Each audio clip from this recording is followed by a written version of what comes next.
नहीं ताई जी, आप यहाँ पर गलत हैं। हम मानते हैं कि कली भाभी को ये पता चल गया था कि गौरी उनकी बेटी है, लेकिन ये सच भी उन्हें अभी कुछ दिन पहले ही पता चला है। तुम्हें कैसे पता राधिका? क्योंकि कली की हरकतें हम सबसे छुपी तो है नहीं। कहीं ऐसा तो नहीं कि कली ने जानबूझकर ये सच हमसे छुपाया हो। एक औरत कितनी भी बुरी क्यों ना हो गोलू जी, जब बात उसके बच्चे की आती है तो वो उसके साथ कोई नाइंसाफी नहीं होने देती। हम मर जाते लेकिन अपनी बच्ची को खुद से अलग नहीं करते। हमारे पास एक और सबूत है जिससे सारा सच अपने आप सबके सामने आ जाएगा।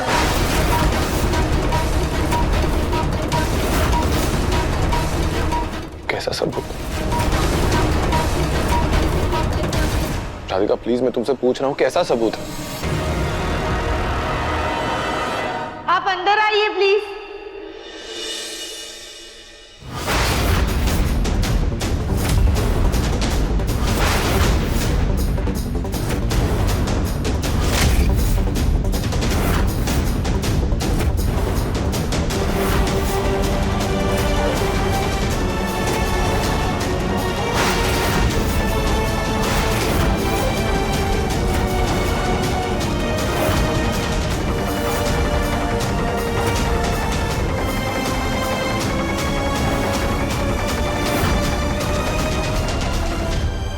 बिल्कुल सही समय पर आप यहाँ पर आई हैं।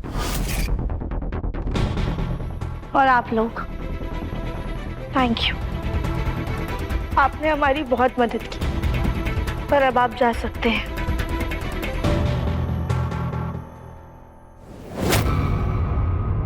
राधिका, ये औरत कौन है और इनको यहाँ पे क्यों बुलाया है? दादी, ये वही नर्स है जिन्होंने गौरी के पैदा होने के बाद उसका ख्याल रखा था और यही गौरी को अनाथ आश्रम में छोड़कर आई थी।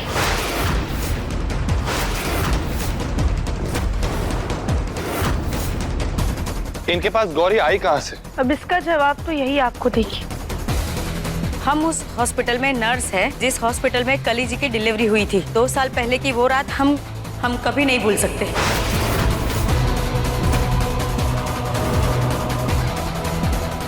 मैडम, ये लोग क्यों रो रहे हैं? वो उनको मरी हुई बेटी पैदा हुई है।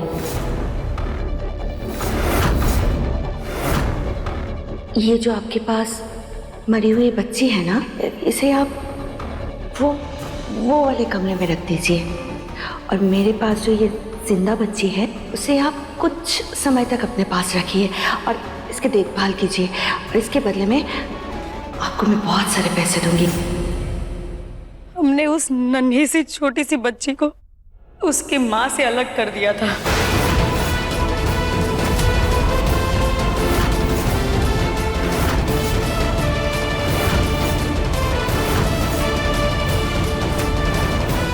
माफी के लायक काम तो नहीं किया है मैंने, फिर भी आप सबसे हाथ जोड़ के माफी मांगती हूँ। प्लीज मुझे माफ कर दीजिए।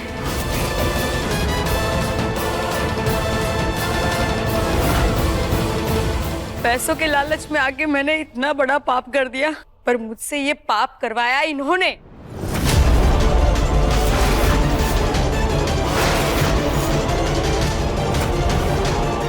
जब तक इन्होंने मुझे पैसे दिए तब तक बच्ची का मैंने बहुत अच्छे से ध्यान रखा। और जैसे ही ताई जी ने पैसे देने बंद कर दिए, ये गौरी को अनाथ आश्रम में छोड़कर आ गई।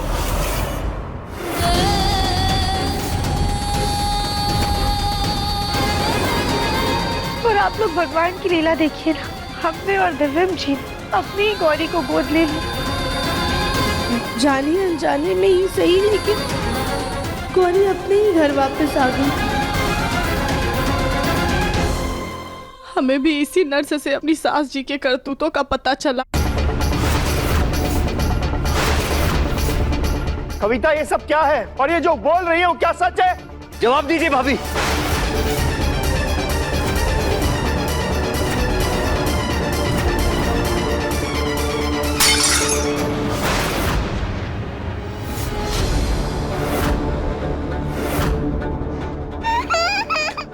लाइए गौरी को मुझे दीजिए। मैं नहीं चाहता कि इस सब तमाशे में ये बेचारी परेशान हो।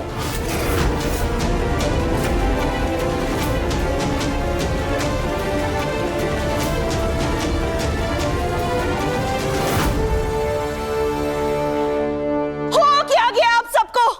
अब इस औरत की बात मान रहे हो? अरे कौन है ये औरत? आज से पहले मैंने तो इसकी शक्ल तक नहीं देखी। शक्ल छोड़िए, मुझे तो इसका नाम तक नहीं पता।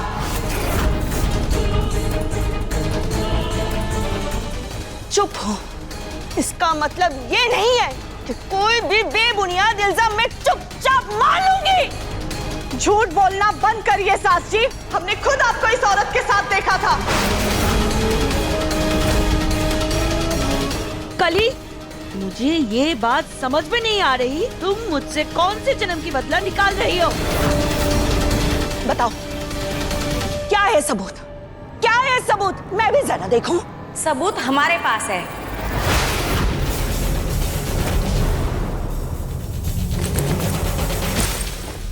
ये बैंक स्टेटमेंट जिसमें कविता जी ने अपने अकाउंट से हर महीने मुझे पैसे ट्रांसफर किए हैं।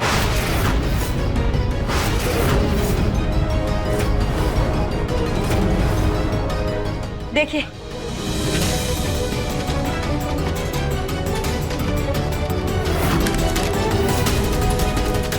और ये मोबाइल, इसमें कविता जी के मैसेजेस हैं। हर बार कविता जी मुझसे फोटोज मांगती थी बच्ची की। देखिए,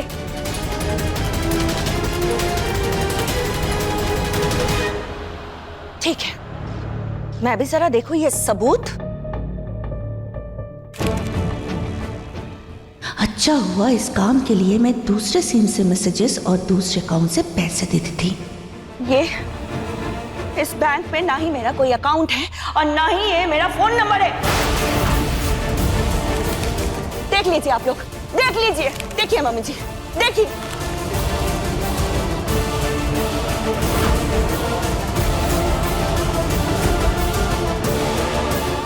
ये नंबर माँ का नहीं है और इस बैंक में तो हम में से किसी का भी अकाउंट नहीं है।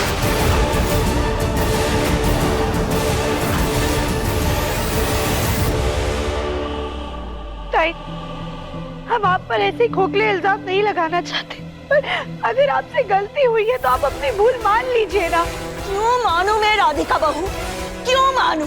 जब मैंने कोई गलती की ही नहीं तो कोई भी घटिया इल्जाम मानकर अपने आप को पूरे परिवार के सामने क्यों गिराऊं मैं? बताओ।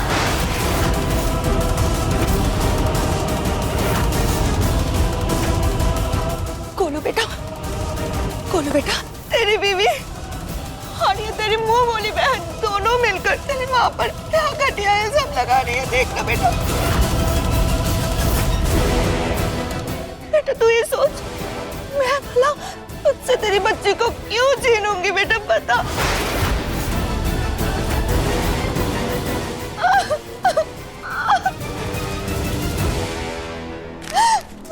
राधिका, कली, मेरी माँ ऐसा नहीं कर सकती। मैं अपनी माँ को बहुत अच्छे से जानता हूँ।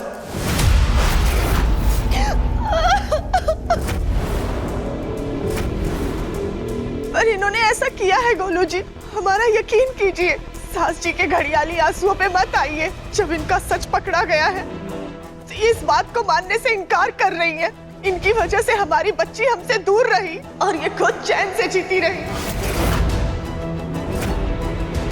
कली प्लीज, तुम सबको कोई गलतफहमी हो रही है। मेरी माँ ऐसा कर ही नहीं सकती। मुझे अपनी माँ पे पूरा भरोसा है, वो ऐसा घिनौना काम कभी नहीं करेंगी।